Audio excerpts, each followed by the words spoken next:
Hi hello friends, welcome to the G K smart circle YouTube channel. ಈಗ ನಾವು April 1, 2025 ಸಾಲಿನ ಪ್ರಮುಖ ಪ್ರಚಲಿತ ಘಟನೆಗಳನ್ನು ಕುರಿತು ಚರ್ಚೆ ಮಾಡೋಣ. ನಿಮಗೆಲ್ಲ ಗೊತ್ತಿರಲಿ, ಪ್ರತಿದಿನ ನಾನು ಕನ್ನಡದ ಪ್ರಜಾವಾಣಿ ಸೇರಿದಂತೆ ಕನ್ನಡದ ಇತರ ಎಲ್ಲ ನ್ಯೂಸ್ ಪೇಪರ್ಗಳು, ಇಂಗ್ಲೀಷ್ನ ದಿ ಹಿಂದೂ ಮತ್ತು ಇಂಗ್ಲೀಷ್ನ ಇತರ ಎಲ್ಲ ನ್ಯೂಸ್ ಪೇಪರ್ಗಳ ಜೊತೆಗೆ ಕೇಂದ್ರ ಸರ್ಕಾರ ಪ್ರತಿದಿನ ಅಪ್ಡೇಟ್ ಮಾಡ್ತಕ್ಕಂಥ PIB ನ್ಯೂಸ್ ಪೇಪರ್ಗಳ ಪ್ರಮುಖ ಪ್ರಚಲಿತ ಘಟನೆಗಳನ್ನು ನಿಮ್ಮ ಮುಂದೆ ತರ್ತಾ ಇರ್ತೀನಿ. ಹಾಗಾದರೆ ಇವತ್ತಿನ ಕ್ವಶ್ಚನ್ ನಂಬರ್ 1 ಏನಿದೆ ಅಂತ ನೋಡೋಣ ಬನ್ನಿ. ನೋಡಿ, 2025 ಸಾಲಿನ ರಾಷ್ಟ್ರೀಯ ಪರಿಸರ ಸಮ್ಮೇಳನ, ಈ ಸಮ್ಮೇಳನವನ್ನು ಅಧ್ಯಕ್ಷೆ ದ್ರೌಪದಿ ಮುರ್ಮು ಅವರು ಇದೇ ಮಾರ್ಚ್ 29ರಂದು ಕೆಳಗಿನ ಯಾವ ಸ್ಥಳದಲ್ಲಿ ಉದ್ಘಾಟನೆ ಮಾಡಿದರು? ಸರಿಯಾದಂಥ ಉತ್ತರ ನವದೆಹಲಿ. ಸೊ ಆಪ್ಷನ್ ನಂಬರ್ 1 ಸರಿಯಾಗಿದೆ. National environment conference. ಇದರ ಬಗ್ಗೆ ಹೆಚ್ಚಿನ ಡೀಟೇಲ್ಸನ್ನು ನೀಡೋಣ. ನೋಡಿ, ಇದು ದಿ ಹಿಂದೂ ಪೇಪರ್ನಲ್ಲಿ ಮಾಹಿತಿಯನ್ನು ಕೊಟ್ಟಿದ್ದರು. ಹೆಚ್ಚಿನ ಡೀಟೇಲ್ಸನ್ನು ಗಮನಿಸಿ. ಅಧ್ಯಕ್ಷೆ ದ್ರೌಪದಿ ಮುರ್ಮು ಅವರು ಮಾರ್ಚ್ 29, 2025ರಂದು ನವದೆಹಲಿಯ ವಿಜ್ಞಾನ ಭವನದಲ್ಲೇ ನಡೆದ ರಾಷ್ಟ್ರೀಯ ಪರಿಸರ ಸಮ್ಮೇಳನವನ್ನು ಉದ್ಘಾಟಿಸಿದರು. ನೋಡಿ, ಈ ಸಮ್ಮೇಳನವನ್ನು ಯಾರು ಉದ್ಘಾಟನೆ ಮಾಡಿದರು ಎಂಬತಕ್ಕಂಥ ಪ್ರಶ್ನೆಯನ್ನು ಕೇಳಬಹುದು. ಸೊ ಅಧ್ಯಕ್ಷರಾಗಿರ್ತಕ್ಕಂಥ ದ್ರೌಪದಿ ಮುರ್ಮುರವರು ಇದನ್ನು ಉದ್ಘಾಟನೆ ಮಾಡಿದ್ದಾರೆ. ರಾಷ್ಟ್ರೀಯ ಪರಿಸರ ಸಮ್ಮೇಳನ 2025 ರಾಷ್ಟ್ರೀಯ ಹಸಿರು ನ್ಯಾಯಮಂಡಳಿ ಅಂದರೆ NGT ಆಯೋಜಿಸಿದೆ. ಈ ಸಮ್ಮೇಳನವು ಮಾರ್ಚ್ 29 ಮತ್ತು 30ರಂದು ನಡೆಯಲಿದೆ. ಗಮನಿಸಿ, ಮಾರ್ಚ್ 29 ಮತ್ತು 30ರಂದು ಇದು ನಡೆಯಲಿದೆ. ಹಾಗಾದರೆ ಇದನ್ನು ಆಯೋಜನೆ ಮಾಡಿರ್ತಕ್ಕಂಥದ್ದು ತುಂಬಾ ಇಂಪಾರ್ಟೆಂಟು. NGT ಅಂದರೆ ರಾಷ್ಟ್ರೀಯ ಹಸಿರು ನ್ಯಾಯಮಂಡಳಿ. ನೆನಪಿರಲಿ, ಏನಿದು NGT? ನೋಡಿ, NGTಯು ಒಂದು ವಿಶೇಷ ನ್ಯಾಯಾಂಗ ಸಂಸ್ಥೆಯಾಗಿದ್ದು ಇದನ್ನು ಸಂಸತ್ತು ಅಂಗೀಕರಿಸಿದ ರಾಷ್ಟ್ರೀಯ ಹಸಿರು ನ್ಯಾಯಮಂಡಳಿ ಕಾಯ್ದೆ 2010ರ ನಿಬಂಧನೆಗಳ ಅಡಿಯಲ್ಲಿ 2010ರಲ್ಲಿ ಸ್ಥಾಪಿಸಲಾಗಿದೆ. ನೋಡಿ, NGTಯನ್ನು 2010ರಲ್ಲಿ ಸ್ಥಾಪಿಸಲಾಗಿದೆ. ಇದು ಈ ಕೆಳಗಿನ ಪರಿಸರ ಕಾನೂನುಗಳಿಗೆ ಸಂಬಂಧಿಸಿದ ಪರಿಸರ ಪ್ರಕರಣಗಳನ್ನು ನಿರ್ವಹಿಸುತ್ತದೆ. ಗಮನಿಸಬಹುದು, ಇಷ್ಟು ಪ್ರಕರಣಗಳು: 1974ರಲ್ಲಿ ಬಂದ ಜಲ ಕಾಯ್ದೆ, 1977ರ ವಾಟರ್ ಸೆಸ್ ಕಾಯ್ದೆ, ಇನ್ನು 1980ಯಲ್ಲಿ ಬಂದ ಫಾರೆಸ್ಟ್ ಕಾಯ್ದೆ, ನೋಡಿ ಫಾರೆಸ್ಟ್ ಆ್ಯಕ್ಟ್, ಮತ್ತು 1981, 1986, 1991, 2002. ಸೊ ಈ ಕಾಯ್ದೆಗಳನ್ನು NGT ನಿರ್ವಹಿಸುತ್ತದೆ ಎಂಬುದನ್ನು ಗಮನಿಸಬೇಕು. ಓಕೆ, ನೆಕ್ಸ್ಟು ಎರಡನೇ ಕ್ವಶನ್ ಗಮನಿಸಿ. ಶಾಲಾ ಊಟದಲ್ಲಿ ಉತ್ತಮ ಪೌಷ್ಟಿಕಾಂಶವನ್ನು ಒತ್ತಾಯಿಸುವ ಶಿಕ್ಷಣ ಮತ್ತು ಪೋಷಣೆ, ಚೆನ್ನಾಗಿ ತಿನ್ನಲು ಕಲಿಯಿರಿ, ಈ ವರದಿಯನ್ನು ಯಾವ ಸಂಸ್ಥೆ ಇತ್ತೀಚೆಗೆ ಬಿಡುಗಡೆ ಮಾಡಿದೆ? ನೋಡಿ, ಇಂಗ್ಲೀಷಲ್ಲಿ ನೋಡ್ಕೊಳ್ಳಿ, ಇಂಪಾರ್ಟೆಂಟ್ ಆಗುತ್ತೆ. Education and nutrition learn to eat well. So ಈ ರಿಪೋರ್ಟನ್ನು ಯಾವ ಸಂಸ್ಥೆ ಇತ್ತೀಚೆಗೆ ಬಿಡುಗಡೆ ಮಾಡಿದೆ ಅಂತ ಕೇಳ್ತಾರೆ? ಯುನೆಸ್ಕೋ. ಮೋಸ್ಟ್ ಇಂಪಾರ್ಟೆಂಟ್ ಆಗುತ್ತೆ. ಯುನೆಸ್ಕೋ ಈ ರಿಪೋರ್ಟನ್ನು ಬಿಡುಗಡೆ ಮಾಡಿದೆ. ಹಾಗಾದರೆ ಈ ರಿಪೋರ್ಟ್ನ ಉದ್ದೇಶವೇನು? ಈ ಎಲ್ಲ ಡೀಟೇಲ್ಸನ್ನು ತಿಳ್ಕೊಳ್ಳೋಣ. ಇದನ್ನು ಕೂಡ PIB ನ್ಯೂಸ್ ಪೇಪರ್ನಲ್ಲಿ ಮಾಹಿತಿಯನ್ನು ಕೊಟ್ಟಿದ್ದರು. ಎಲ್ಲ ನ್ಯೂಸ್ ಪೇಪರ್ಗಳು ಕೂಡ ಈ ಮಾಹಿತಿ ಇದೆ. ಮಾರ್ಚ್ 2025ರಲ್ಲಿ ಫ್ರಾನ್ಸ್ನಲ್ಲಿ ನಡೆದಂತಹ ಬೆಳವಣಿಗೆಗಾಗಿ ಪೋಷಣೆ ಕಾರ್ಯಕ್ರಮ, ನೋಡಿ ನ್ಯೂಟ್ರಿಷನ್ ಫಾರ್ ಗ್ರೌತ್ ಸಮ್ಮಿಟ್, ಈ ಸಮ್ಮೇಳನದ ಸಂದರ್ಭದಲ್ಲಿ ಯುನೆಸ್ಕೋ ಏನಿದೆ ಗಮನಿಸಿ, ಶಿಕ್ಷಣ ಮತ್ತು ಪೋಷಣೆ, ಚೆನ್ನಾಗಿ ತಿನ್ನಲು ಕಲಿಯಿರಿ ಅಂದರೆ education and nutrition learn to eat well ಎಂಬ ವರದಿಯನ್ನು ಬಿಡುಗಡೆ ಮಾಡಿತು. ಸೊ ಈ ವರದಿ ಜಾಗತಿಕವಾಗಿ ಶಾಲಾ ಊಟದ ಪೌಷ್ಟಿಕಾಂಶದ ಗುಣಮಟ್ಟವನ್ನು ಸುಧಾರಿಸುವ ಅಗತ್ಯವನ್ನು ಯುನೆಸ್ಕೋ ಒತ್ತಿ ಹೇಳುತ್ತದೆ. ನೋಡಿ, ಈ ವರದಿಯ ಮೂಲ ಉದ್ದೇಶವೇನು? ಜಗತ್ತಿನಾದ್ಯಂತ ಎಲ್ಲ ಶಾಲೆಗಳು ಕೊಡ್ತಕ್ಕಂಥ ಬಿಸಿ ಊಟ ಏನಿದೆ ಅದು ಉತ್ತಮವಾಗಿರತಕ್ಕಂಥ ನ್ಯೂಟ್ರಿಷನ್ನಿಂದ ಕೂಡಿರಬೇಕು ಎಂಬುದು ಇದರ ಒಂದು ಉದ್ದೇಶವನ್ನು ಯುನೆಸ್ಕೋ ಒತ್ತಿ ಹೇಳಿರುವುದು. 2024ರ ವೇಳೆಗೆ ಜಾಗತಿಕವಾಗಿ ಪ್ರಾಥಮಿಕ ಶಾಲಾ ವಿದ್ಯಾರ್ಥಿಗಳಲ್ಲಿ 47%ರಷ್ಟು ಶಾಲಾ ಊಟದಿಂದ ಪ್ರಯೋಜನ ಪಡೆಯುತ್ತಾರೆ. ಆದರೆ ಅನೇಕ ಊಟಗಳಲ್ಲಿ ಸರಿಯಾದ ಪೋಷಣೆಯ ಕೊರತೆ ಇದೆ ಎಂಬತಕ್ಕಂಥ ಮಾಹಿತಿ ನೀಡಿದ್ದಾರೆ. ಓಕೆ, ನೆಕ್ಸ್ಟು ಮೂರನೇ ಕ್ವಶನ್ ಗಮನಿಸಿ. ಇತ್ತೀಚೆಗೆ ಭಾರತೀಯ ವಾಯುಪಡೆಯು ಬಹುರಾಷ್ಟ್ರೀಯ ವಾಯು ವ್ಯಾಯಾಮ, ನೋಡಿ ಇನಿಯೋಚೋಸ್ 2025. ಸೊ ಇನಿಯೋಚೋಸ್ ಎಂಬುದು ಒಂದು ವಾಯು ವ್ಯಾಯಾಮವಾಗಿದೆ ನೋಡಿ. ಏರ್ ಫೋರ್ಸ್ ಯಾಕೆ ಏರ್ ಎಕ್ಸಸೈಸ್ ಆಗಿದೆ. ಸೊ ಈ ಎಕ್ಸಸೈಸ್ನಲ್ಲಿ ಭಾಗವಹಿಸಲು ಕೆಳಗಿನ ಯಾವ ದೇಶಕ್ಕೆ ತೆರಳಿದೆ? ಸರಿಯಾದಂಥ ಉತ್ತರ ಗ್ರೀಸ್. ಆಪ್ಷನ್ ನಂಬರ್ 2 ಸರಿಯಾಗಿದೆ. ನೋಡಿ, ಗ್ರೀಸ್ನಲ್ಲಿ ಕಂಡುಬರುವ ಆಂಡ್ರವಿಡಾ ಅಥವಾ ಆಂಧ್ರವಿಡಾ ವಾಯುನೆಲೆ. ಸೊ ಈ ವಾಯುನೆಲೆಗೆ ಭಾರತೀಯ ವಾಯುಪಡೆ ಜಾಯ್ನ್ ಆಗಿರತಕ್ಕಂಥದ್ದು ಕಾರಣ. ಸೊ ಅಲ್ಲಿ ಈ ವರ್ಷ ನಡೆಯಲಿರುವ ಇನಿಯೋಚೂಸ್ 2025 ವ್ಯಾಯಾಮಕ್ಕೆ. ಸೊ ಈ ತುಂಬಾ ಇಂಪಾರ್ಟೆಂಟ್. ಗಮನಿಸಬಹುದು, IAF ಇಂಡಿಯನ್ ಏರ್ ಫೋರ್ಸ್ ಏನಿದೆ to participate in multinational air exercise Iniochos 2025 in Greece. ನೋಡಿ, ಗ್ರೀಸ್ನಲ್ಲಿ ನಡೀತಾ ಇದೆ. ಸೊ ಇದಕ್ಕೆ ಭಾಗವಹಿಸಲಿದೆ. ಹೆಚ್ಚಿನ ಡೀಟೇಲ್ಸ್ ಗಮನಿಸೋಣ. ನೋಡಿ, ಗಮನಿಸಿ. ಈ ವ್ಯಾಯಾಮ ಏನಿದೆ ಮಾರ್ಚ್ 31ರಿಂದ ಏಪ್ರಿಲ್ 11ರವರೆಗೂ ನಡೆಯಲಿದೆ. ನೋಡಿ, ಮಾರ್ಚ್ 31ರಿಂದ ಏಪ್ರಿಲ್ 11ರವರೆಗೂ ನಡೆಯಲಿದೆ. ಓಕೆ, ಈ ವ್ಯಾಯಾಮ ಮುಖ್ಯವಾಗಿ ಅಂತಾರಾಷ್ಟ್ರೀಯ ಸಹಕಾರ ಮತ್ತು ಪರಸ್ಪರ ಕಾರ್ಯಸಾಧ್ಯತೆಯನ್ನು ಹೆಚ್ಚಿಸುತ್ತದೆ. ಭಾರತವು ಸುಖೋಯ್ 30 MKI ಯುದ್ಧ ವಿಮಾನಗಳು ಮತ್ತು IL-78 C-17 ನಂತಹ ಇತರೆ ಬೆಂಬಲ ವಿಮಾನಗಳೊಂದಿಗೆ ಸೊ ಈ ವ್ಯಾಯಾಮದಲ್ಲಿ ಭಾಗವಹಿಸುತ್ತದೆ. ಓಕೆ, ನೆಕ್ಸ್ಟು 4ನೇ ಕ್ವಶನ್ ಏನಿದೆ ಅಂತ ಗಮನಿಸೋಣ. ಪ್ರತಿ ವರ್ಷ ಜೂನ್ 21ರಂದು 2025 ಅಂತಾರಾಷ್ಟ್ರೀಯ ಯೋಗ ದಿನವನ್ನಾಗಿ ಆಚರಿಸಲಾಗುತ್ತದೆ. ನೋಡಿ, ನಾವು ಪ್ರತಿ ವರ್ಷ ಜೂನ್ 21ರಂದು ಅಂತಾರಾಷ್ಟ್ರೀಯ ಯೋಗ ದಿನವನ್ನಾಗಿ ಆಚರಣೆ ಮಾಡ್ತೀವಿ. ಹಾಗಾದರೆ 2025ನೇ ಸಾಲಿನ ಯೋಗ ದಿನದ ಥೀಮ್ ಏನು? ಸೊ ಏನು ಥೀಮ್ ಹಾಗಾದರೆ ಈ ವರ್ಷದ್ದು? ನೋಡಿ, ಸರಿಯಾಗಿರತಕ್ಕಂಥ ಉತ್ತರ ಆಪ್ಷನ್ ನಂಬರ್ 4 ಗಮನಿಸಿ. ಸರಿಯಾಗಿರತಕ್ಕಂಥ ಉತ್ತರ ಅಂದರೆ yoga for one earth one health. ನೋಡಿ, ಈ ಒಂದು ಮಾಹಿತಿಯನ್ನು ನ್ಯೂಸ್ ಪೇಪರಲ್ಲಿ ಕೊಟ್ಟಿದ್ದಾರೆ, PIB ನ್ಯೂಸ್ ಪೇಪರಲ್ಲಿ. ಸೊ ಹೆಚ್ಚಿನ ಡೀಟೇಲ್ಸ್ ಏನಿದೆ ಅಂತ ಗಮನಿಸಿ. ಪ್ರತಿ ವರ್ಷ ನಾವು ಹೇಳಿದಂತೆ ಅಂತಾರಾಷ್ಟ್ರೀಯ ಯೋಗ ದಿನವನ್ನು ಜೂನ್ 21ರಂದು ಆಚರಣೆ ಮಾಡ್ತಾರೆ. ಈ ವರ್ಷ 11ನೇ ಆವೃತ್ತಿಯ ಒಂದು ದಿನವಾಗಿದೆ. ಮೋಸ್ಟ್ ಇಂಪಾರ್ಟೆಂಟ್ ನೋಡಿ, 11ನೇ ಆವೃತ್ತಿಯ ಯೋಗ ದಿನ. ಓಕೆ, ಸೊ ಇದು ಪ್ರಾಚೀನ ಭಾರತೀಯ ಯೋಗಾಭ್ಯಾಸ ಮತ್ತು ದೈಹಿಕ ಮತ್ತು ಮಾನಸಿಕ ಯೋಗಕ್ಷೇಮಕ್ಕಾಗಿ ಅದರ ಬಹುಮುಖ ಪ್ರಯೋಜನಗಳ ಬಗ್ಗೆ ಜಾಗೃತಿ ಮೂಡಿಸಲು ಅಂತಾರಾಷ್ಟ್ರೀಯ ಯೋಗ ದಿನವನ್ನು ಆಚರಿಸಲು ಜಗತ್ತು ಒಗ್ಗೂಡುತ್ತದೆ.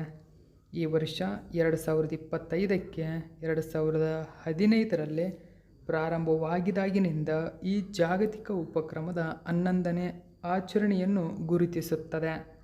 ಓಕೆ, ಇದನ್ನು ಮೊದಲು 2014ರಲ್ಲಿ ವಿಶ್ವಸಂಸ್ಥೆಯ ಸಾಮಾನ್ಯ ಸಭೆಯಲ್ಲಿ ಸ್ಥಾಪಿಸಲಾಯಿತು ಮತ್ತು ಮೊದಲ ಬಾರಿಗೆ ಜೂನ್ 21, 2015ರಲ್ಲಿ ಆಚರಿಸಲಾಯಿತು. ಗಮನಿಸಿ, ಜೂನ್ 21, 2015ರಲ್ಲಿ ಆಚರಣೆ ಮಾಡಲಾಯಿತು. ಸ್ಥಾಪನೆಯಾಗಿದ್ದು 2014 ಎಂಬುದು ನೆನಪಿರಬೇಕು. ಹಾಗಾದರೆ ಈ ವರ್ಷದ ಥೀಮ್ ನಾವು ನೋಡಿದಂತೆ yoga for one earth one health. Okay, ಅಂದರೆ ನಾವು ಯೋಗದ ಮೂಲಕ ಇಡೀ ಜಗತ್ತನ್ನು ಆರೋಗ್ಯಕರವಾಗಿಸಲು ಬಯಸುತ್ತೇವೆ ಎಂದು ಉಲ್ಲೇಖಿಸುತ್ತದೆ. ನೆಕ್ಸ್ಟ್ 5ನೇ ಕ್ವಶನ್ ನೋಡಿ. ಇತ್ತೀಚೆಗೆ ಸುದ್ದಿಯಲ್ಲಿ ಕಾಣಿಸಿಕೊಂಡ ಕಸಂಪಟ್ಟಿ ಸೇಕ್ರೆಡ್ ಗ್ರೋವ್ ಅನ್ನು ನೋಡಿ ಜೀವ ವೈವಿಧ್ಯ ಪರಂಪರೆಯ ತಾಣವೆಂದು ಕೆಳಗಿನ ಯಾವ ರಾಜ್ಯ ಸರ್ಕಾರ ಘೋಷಣೆ ಮಾಡಿದೆ? ಸೊ ಗಮನಿಸಬಹುದು, ಕಸಂಪೆಟ್ಟಿ ಸೇಕ್ರೆಡ್ ಗ್ರೋವ್ ಅಂತ ಕರಿತೀವಿ. ಸರಿಯಾದಂಥ ಉತ್ತರ ಆಪ್ಷನ್ ನಂಬರ್ 3 ತಮಿಳುನಾಡು ಸರ್ಕಾರ. ಸೊ ಹಾಗಾದರೆ ಡೀಟೇಲ್ಸನ್ನು ತಿಳ್ಕೊಳ್ಳಿ. ಕಸಂಪೆಟ್ಟಿ ಸೇಕ್ರೆಡ್ ಗ್ರೋವ್ ಅಂತ ಕರೀತಾರೆ. ಸೊ ನೋಡಿ, in Dindigul declared Tamil Nadu's second biodiversity heritage site. ಗಮನಿಸಬಹುದು, ಇದು ತಮಿಳುನಾಡಿನ 2ನೇ ಜೀವ ವೈವಿಧ್ಯ ತಾಣವಾಗಿದೆ. ಹೆಚ್ಚಿನ ಡೀಟೇಲ್ಸನ್ನು ತಿಳ್ಕೊಳೋಣ. ಓಕೆ ನೋಡಿ, ತಮಿಳುನಾಡು ಸರ್ಕಾರ ಇತ್ತೀಚೆಗೆ ತನ್ನ ಕಸಂಪಟ್ಟಿಯನ್ನು ಜೀವ ವೈವಿಧ್ಯ ಪರಂಪರೆಯ ತಾಣವೆಂದು ಘೋಷಣೆ ಮಾಡಿದೆ.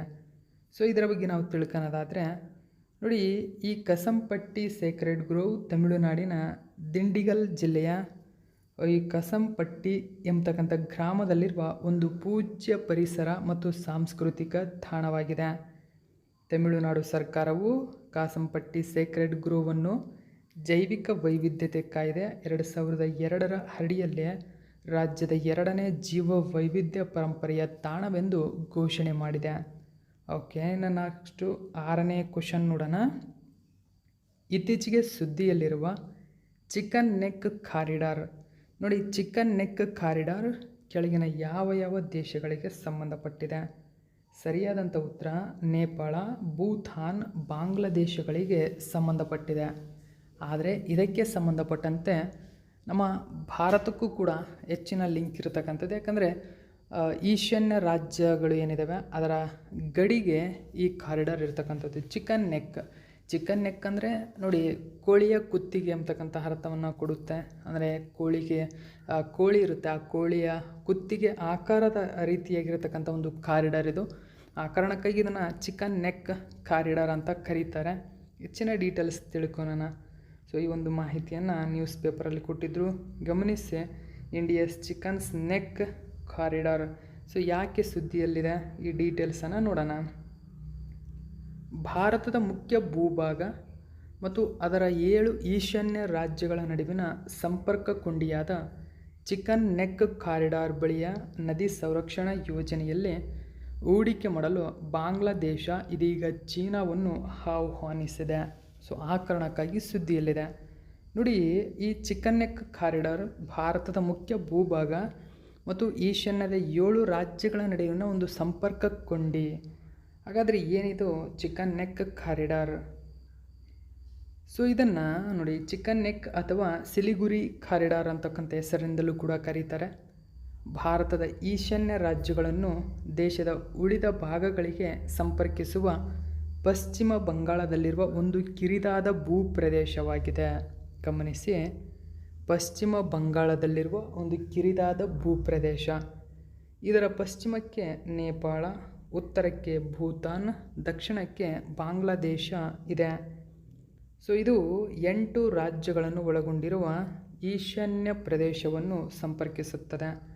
ಅಂದರೆ ಅರುಣಾಚಲ ಪ್ರದೇಶ, ಅಸ್ಸಾಂ, ಮಣಿಪುರ, ಮೇಘಾಲಯ, ಮಿಜೋರಾಂ, ನಾಗಾಲ್ಯಾಂಡ್, ಸಿಕ್ಕಿಂ, ತ್ರಿಪುರ. ನೋಡಿ, ಸಿಕ್ಕಿಂ ಕೂಡ ಸೇರ್ಪಡೆಗೊಂಡಿರತಕ್ಕಂಥದ್ದು. ಭಾರತದ ಮುಖ್ಯ ಭೂಭಾಗಕ್ಕೆ ಸಂಪರ್ಕಿಸುತ್ತದೆ ಈ ಕಾರಿಡಾರ್. ಸೊ ಇಂಪಾರ್ಟೆಂಟ್ ಆಗುತ್ತೆ, ನೆನಪಿಟ್ಕೊಳ್ಳಿ, ಎಲ್ಲಿ ಕಂಡುಬರುತ್ತದೆ ಎಂಬುದು ಕೂಡ ನೆನಪಿರಲಿ. ನೆಕ್ಸ್ಟ್ 7ನೇ ಕ್ವಶನ್ ನೋಡಿ. ಇತ್ತೀಚೆಗೆ ಸುದ್ದಿಯಲ್ಲಿರುವ ಪಾರ್ವತಿ 2 ಜಲವಿದ್ಯುತ್ ಯೋಜನೆ ಭಾರತದ ಕೆಳಗಿನ ಯಾವ ರಾಜ್ಯದಲ್ಲಿ ಕಂಡುಬರುತ್ತದೆ? ನೋಡಿ, ಪಾರ್ವತಿ 2 ಹೈಡ್ರೋ ಎಲೆಕ್ಟ್ರಿಕ್ ಪ್ರಾಜೆಕ್ಟ್. ನೋಡಿ, ಪಾರ್ವತಿ 2 ಹೈಡ್ರೋ ಪವರ್ ಪ್ರಾಜೆಕ್ಟ್ ಎಲ್ಲಿ ಕಂಡುಬರುತ್ತದೆ? ಸರಿಯಾದಂಥ ಉತ್ತರ Himachal Pradesh. Okay, so option number 4 ಸರಿಯಾಗಿದೆ. ನೋಡಿ, ನ್ಯೂಸ್ ಪೇಪರಲ್ಲಿ ಇದರ ಬಗ್ಗೆ ಮಾಹಿತಿಯನ್ನು ಕೊಟ್ಟಿದ್ದಾರೆ. ಸೊ ಏನು ಸುದ್ದಿಯಲ್ಲಿದೆ ನೋಡಿ, ಹಿಮಾಚಲ ಪ್ರದೇಶದಲ್ಲಿ ಕಂಡುಬರತಕ್ಕಂಥ ಈ ಜಲವಿದ್ಯುತ್ ಯೋಜನೆಯ ಯೂನಿಟ್ 2 ಅಂದರೆ 200 ಮೆಗಾವ್ಯಾಟ್ಗಾಗಿ ಪ್ರಾಯೋಗಿಕ ಪರೀಕ್ಷೆಯನ್ನು ಯಶಸ್ವಿಯಾಗಿ ಪೂರ್ಣಗೊಳಿಸುವುದಾಗಿ NHPC ರಾಷ್ಟ್ರೀಯ ಜಲವಿದ್ಯುತ್ ನಿಗಮ ಖಾಸಗಿ ಲಿಮಿಟೆಡ್ ಇತ್ತೀಚೆಗೆ ಘೋಷಣೆ ಮಾಡಿದೆ. ಆ ಕಾರಣಕ್ಕಾಗಿ ಸುದ್ದಿಯಲ್ಲಿದೆ. ಹಾಗಾದರೆ ಈ ಜಲವಿದ್ಯುತ್ ಯೋಜನೆ ಬಗ್ಗೆ ನಾವು ನೋಡೋಣ. ಈ ಯೋಜನೆ ಹಿಮಾಚಲ ಪ್ರದೇಶದ ಕುಲು ಕಣಿವೆಯ ಏನಿದೆ, ಸೊ ಕುಲುವಿನ ಸೈಂಜ್ನಲ್ಲಿ ನಿರ್ಮಾಣ ಹಂತದಲ್ಲಿರುವ ಈ ನದಿಯ ಮೂಲಕ ಹರಿಯುವ ಯೋಜನೆಯಾಗಿದೆ. ಇದು ಬಿಯಾಸ್ ನದಿಯ ಪ್ರಮುಖ ಉಪನದಿಯಾದ ಪರ್ವತಿ ನದಿಯ ಕೆಳಭಾಗದ ಜಲ ಸಾಮರ್ಥ್ಯವನ್ನು ಬಳಸಿಕೊಳ್ಳಲು ಪ್ರಸ್ತಾಪಿಸಲಾಗಿದೆ. ನೋಡಿ, ಇದು ಮುಖ್ಯವಾಗಿ ಬಿಯಾಸ್ ನದಿಯ ಉಪನದಿಯಾಗಿರ್ತಕ್ಕಂಥ ಪರ್ವತಿ ನದಿಯಲ್ಲಿ ನಿರ್ಮಿಸಲಾಗಿದೆ. ಇದರ ಒಟ್ಟು ಸಾಮರ್ಥ್ಯ 8000 ಮೆಗಾವ್ಯಾಟ್ ಆಗಿದೆ. ತಲಾ 200 ಮೆಗಾವ್ಯಾಟ್ನ 4 ಘಟಕಗಳು ಇಲ್ಲಿ ಸ್ಥಾಪನೆಯಾಗುತ್ತಿದೆ. ನೆಕ್ಸ್ಟ್ 8ನೇ ಕ್ವಶನ್ ನೋಡಿ. ಇತ್ತೀಚೆಗೆ ಸುದ್ದಿಯಲ್ಲಿರುವ ಗ್ರೀನ್ ಕ್ರೆಡಿಟ್ಗಳಿಗೆ ಸಂಬಂಧಿಸಿದಂತೆ ಈ ಕೆಳಗಿನ ಹೇಳಿಕೆಗಳನ್ನು ಪರಿಗಣಿಸಿ. ಗ್ರೀನ್ ಕ್ರೆಡಿಟ್, ಓಕೆ, ಸೊ ಇದಕ್ಕೆ ಸಂಬಂಧಪಟ್ಟಂತೆ ಯಾವ ಹೇಳಿಕೆ ಸರಿಯಾಗಿದೆ? 1ನೇದು, ಅವು ಪರಿಸರಕ್ಕೆ ಹಾನಿಯಾಗದ ಚಟುವಟಿಕೆಗಳಲ್ಲಿ ತೊಡಗಿಸಿಕೊಳ್ಳಲು ಒದಗಿಸಲಾದ ಒಂದು ಪ್ರೋತ್ಸಾಹ ಘಟಕಗಳಾಗಿವೆ. ಎರಡನೇದಾಗಿ ಕಾರ್ಬನ್ ಕ್ರೆಡಿಟ್ನಂತೆಯೇ ಅವುಗಳನ್ನು ಮೀಸಲಾದ ವಿನಿಮಯ ಕೇಂದ್ರದಲ್ಲೇ ವ್ಯಾಪಾರ ಮಾಡಬಹುದು. ಹಾಗಾದರೆ ಯಾವ ಹೇಳಿಕೆ ಸರಿ? ಎರಡೂ ಹೇಳಿಕೆ ಸರಿಯಾಗಿದೆ. ಸೊ ಎರಡೂ ಹೇಳಿಕೆ ಸರಿಯಾಗಿದೆ. ಅಂದರೆ ಹೇಳಿಕೆಗಳನ್ನು ಗಮನಿಸಿ ನೋಡಿ. ಗ್ರೀನ್ ಕ್ರೆಡಿಟ್ ಎಂಬುದು ಇತ್ತೀಚೆಗೆ ಸುದ್ದಿಯಲ್ಲಿದೆ. ಸೊ ಇದೊಂದು ನಾವು ಪರಿಸರವನ್ನು ಕಾಪಾಡ್ತೀವಿ ಅಂತಕ್ಕಂಥ ನಂಬಿಕೆಯಿಂದಾಗಿ ಏನಾದರೂ ಹಾನಿ ಅಂದರೆ ಪರಿಸರಕ್ಕೆ ಹಾನಿ ಮಾಡದಂತೆ ಸರ್ಕಾರವೇ ಮತ್ತು ಖುದ್ದಾಗಿ ಪ್ರೋತ್ಸಾಹ ಧನವನ್ನು ನೀಡತಕ್ಕಂಥ ಒಂದು ಘಟಕವೇ ಗ್ರೀನ್ ಕ್ರೆಡಿಟ್. ಗ್ರೀನ್ ಕ್ರೆಡಿಟ್ ಪಡೆದುಕೊಳ್ಬೇಕು ಅಂತಂದರೆ ನೀವು ವ್ಯಾಪಾರ ಕೂಡ ಮಾಡ್ಬೋದು ಇದರಿಂದ. ಗ್ರೀನ್ ಅಂದ್ರೆ ನೀವು ರಕ್ಷಣೆ ಮಾಡಿ ಸೊ ಹೆಚ್ಚಿನ ಪಾಯಿಂಟ್ಸನ್ನು ಪಡೆದುಕೊಂಡ್ರೆ ಆ ಪಾಯಿಂಟ್ನಿಂದ ಯಾವ ಒಂದು ಸಂಸ್ಥೆ ಹವಾಮಾನಕ್ಕೆ ಸಂಬಂಧಪಟ್ಟಂತೆ ಪರಿಸರವನ್ನು ಹಾಳು ಮಾಡಿರುತ್ತೋ ಅವರಿಗೆ ನಿಮ್ಮ ಪಾಯಿಂಟ್ ಕೊಟ್ಟು ವ್ಯಾಪಾರ ಮಾಡಬಹುದು. ಅದರಿಂದನೂ ಕೂಡ ನೀವು ಇನ್ಕಮ್ ಮಾಡ್ಬೋದು. ಸೊ ಈ ರೀತಿ ಅಂದರೆ ಇದು ಕಾರ್ಬನ್ ಕ್ರೆಡಿಟ್ನಂತಲೇ ಸ್ನೇಹಿತರೆ. ನೋಡಿ, ಕಾರ್ಬನ್ ಕ್ರೆಡಿಟ್ ಅಂತೆ. ಕಾರ್ಬನ್ ಕ್ರೆಡಿಟ್ ಕೂಡ ಇದೇ ಹಂತದಲ್ಲಿರುತ್ತೆ. ಸೊ ಇದರಂತೆಯೇ ಈ ಯೋಜನೆಯು ಕೂಡ. ಸೊ ಯಾಕೆ ಸುದ್ದಿಯಲ್ಲಿದೆ? ಡೀಟೇಲ್ಸನ್ನು ಗಮನಿಸಿ. ಸೊ ಗ್ರೀನ್ ಕ್ರೆಡಿಟ್ಸ್ ಸುದ್ದಿಯಲ್ಲಿದೆ ಯಾಕೆ ನೋಡಿ. ಪರಿಸರ, ಅರಣ್ಯ ಮತ್ತು ಹವಾಮಾನ ಬದಲಾವಣೆ ಸಚಿವಾಲಯ ಪ್ರಾರಂಭಿಸಿದ ಹಸಿರು ಸಾಲ ಕಾರ್ಯಕ್ರಮ GCP ನೋಡಿ. Green credit program most important ಆಗುತ್ತೆ. ಸೊ ನೋಡಿ, ಯಾವ ಸಚಿವಾಲಯ ಪ್ರಾರಂಭಿಸಿದೆ? ಮಿನಿಸ್ಟ್ರಿ ಆಫ್ ಎನ್ವಿರಾನ್ಮೆಂಟ್ ಮತ್ತು ಹವಾಮಾನ ಬದಲಾವಣೆ ಸಚಿವಾಲಯ. ಸೊ ಇದು ಪ್ರಾರಂಭಿಸಿದೆ. ಅದರ ಕಾನೂನು ಸಿಂಧುತ್ವದ ಬಗ್ಗೆ ಕಾನೂನು ಸಚಿವಾಲಯದ ಕಳವಳಗಳ ಹೊರತಾಗಿಯೂ ಜಾರಿಗೆ ತರಲಾಯಿತು. ಹಾಗಾದರೆ ಏನಿದು ಗ್ರೀನ್ ಕ್ರೆಡಿಟ್? ಗ್ರೀನ್ ಕ್ರೆಡಿಟ್ ಪರಿಸರಕ್ಕೆ ಸಂಬಂಧಿಸಿದ ಸಕಾರಾತ್ಮಕ ಚಟುವಟಿಕೆಗಳಲ್ಲಿ ತೊಡಗಿಸಿಕೊಳ್ಳಲು ನೀಡಲಾಗಿರುವ ಒಂದು ಪ್ರೋತ್ಸಾಹದ ಒಂದು ಘಟಕ. ಈ ಕ್ರೆಡಿಟ್ಗಳನ್ನು ಕಾರ್ಬನ್ ಕ್ರೆಡಿಟ್ನಂತೆಯೇ ಮೀಸಲಾದ ವಿನಿಮಯ ಕೇಂದ್ರದಿಂದ ವ್ಯಾಪಾರ ಮಾಡಬಹುದಾಗಿದೆ. ಹಸಿರು ಸಾಲ ಕಾರ್ಯಕ್ರಮ 1986ರ ಪರಿಸರ ಸಂರಕ್ಷಣಾ ಕಾಯ್ದೆ ಏನಿದೆ ಈ ಕಾಯ್ದೆಯ ಅನ್ವಯ ಕಾರ್ಯನಿರ್ವಹಿಸುತ್ತದೆ. ನೆನಪಿರಲಿ. ನೆಕ್ಸ್ಟು 9ನೇ ಕ್ವೆಶ್ಚನ್ ನೋಡೋಣ. ಇತ್ತೀಚೆಗೆ ಸುದ್ದಿಯಲ್ಲಿರುವ ಸರ್ಹುಲ್ ಹಬ್ಬ ನೋಡಿ. ಸರ್ಹುಲ್ ಫೆಸ್ಟಿವಲ್ ಈ ಹಬ್ಬವನ್ನು ಮುಖ್ಯವಾಗಿ ಈ ಕೆಳಗಿನ ಯಾವ ರಾಜ್ಯದ ಬುಡಕಟ್ಟು ಜನಾಂಗದವರು ಆಚರಿಸುತ್ತಾರೆ? ಸರಿಯಾದಂಥ ಉತ್ತರ ಜಾರ್ಖಂಡ್. ಆಪ್ಷನ್ ನಂಬರ್ 4 ಸರಿಯಾಗಿದೆ, ಜಾರ್ಖಂಡ್. ಗಮನಿಸಿ, ದ ಇಂಡಿಯನ್ ಎಕ್ಸ್ಪ್ರೆಸ್ ಪೇಪರ್ನಲ್ಲಿ ಒಂದು ಮಾಹಿತಿಯನ್ನು ಕೊಟ್ಟಿದ್ದರು.